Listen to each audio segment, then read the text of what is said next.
तो दोस्तों, हम आ गए हैं फिर से एक न्यू कहानी को लेकर। तो दोस्तों, आज की कहानी है हिरन की बच्ची की कहानी। एक घने जंगल में एक नन्ही सी हिरन की बच्ची रहती थी। उसका नाम रानी था। रानी का जीवन खुशहाल था। वह अपने परिवार के साथ जंगल के एक शांत स्थान पर रहती थी। उसके पास एक प्यारी सी माँ थी जो उसे जंगल की सभी बातों को सिखाती थी और उसे सुरक्षित रखने के लिए हमेशा चौकस रहती थी। हिरन की बच्ची को जंगल के अन्य जानवरों के साथ खेलने में बहुत मजा आता था। बच्ची छोटी थी लेकिन बहुत समझदार थी। वह जानती थी कि जंगल में खतरनाक जानवर भी रहते हैं, जैसे शेर, तेंदुआ और भालू। उसकी माँ उसे हमेशा बताती रहती थी कि अगर कभी भी वह जंगल में खतरे से महसूस करे तो तुरंत अपनी माँ के पास आ जाए। रानी को यह बातें बहुत अच्छे से समझ आ गई थी और वह हमेशा सावधानी बरतती थी। एक दिन हिरन की बच्ची जंगल में अपने दोस्तों के साथ खेल रही थी। सभी जानवर खुश थे, लेकिन अचानक आकाश में बादल घिरने लगे और तेज हवाएं चलने लगी। रानी को डर लगने लगा क्योंकि उसे महसूस हुआ कि कुछ गलत हो सकता है। उसकी माँ ने उसे हमेशा कहा था जंगल में तूफान आने पर छिप जाना चाहिए। रानी तुरंत अपने दोस्तों से कहने लगी, हमें जल्दी से अपने घर लौटना चाहिए। लेकिन उसके दोस्त उसे समझाने लगे कि ये सिर्फ एक हल्की सी बारिश है और कोई खतरा नहीं है। हिरन की बच्ची थोड़ी देर रुकी, लेकिन फिर भी उसने अपने मन की सुनी और तेजी से अपने घर की ओर दौड़ने लगी। जब वह घर के पास पहुंची तो उसे देखा कि उसकी माँ बहुत घबराई हुई थी। माँ ने हिरन की बच्ची को देखा और गुस्से में कहा, तुम ठीक हो ना?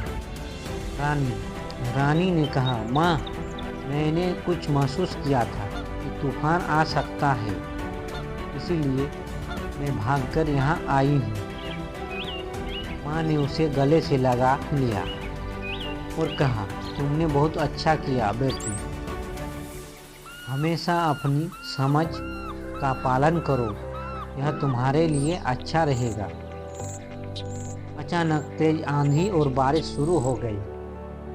जंगल में पेड़ झुकने लगे, पत्तियां उड़ने लगी और हवा इतनी तेज हो गई कि हिरन की बच्ची को अपनी माँ के पास छिपना पड़ा।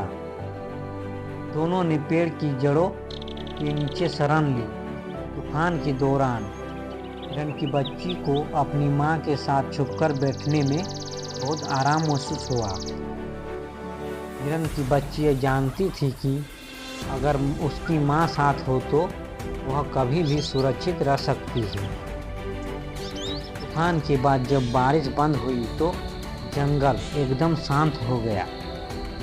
रानी ने देखा कि आसपास के सभी जानवर अपने अपने घर में लौट आए थे। जंगल का वातावरण बदल चुका था और सभी जानवर सावधानी से जीने लगे थे। रानी ने अपनी माँ से कहा, माँ, क्या हमें अब भी ध्यान रखना चाहिए? माँ मुस्कुराई और बोली, हाँ, हमें हमेशा सतर्क रहना चाहिए, क्योंकि जंगल में कभी भी कोई भी खतरा आ सकता है। पर हम अगर अपने घर में सुरक्षित रहे और समझदारी से काम करें तो कोई भी परेशानी हमें नुकसान नहीं पहुंचा सकती। रानी अपनी माँ की बातों को ध्यान से सुना और उसे समझ लिया। वह जान गई कि जंगल में जीवन बहुत सरल हो सकता है अगर हम सही समय पर सही निर्णय ले तो और भी परिवार का साथ न छोड़े। रानी अब और समझदार हो गई थी। वह अपनी माँ के साथ हमेशा सुरक्षित रहती थी और अपने दोस्तों को भी जंगल में रहते हुए सतर्क रहने की सलाह देती थी। वह समझ चुकी थी कि जंगल में खुश रहने के लिए हमें केवल अपने आप पर भरोसा रखना चाहिए, बल्कि अपनी बुद्धिमानी से काम लेकर सुरक्षा भी सुनिश्चित करनी चाहिए। तो दोस्तों, कहानी अच्छी लगी है तो एक लाइक ज़रूर कर दीजिएगा। धन्यवाद दोस्तों।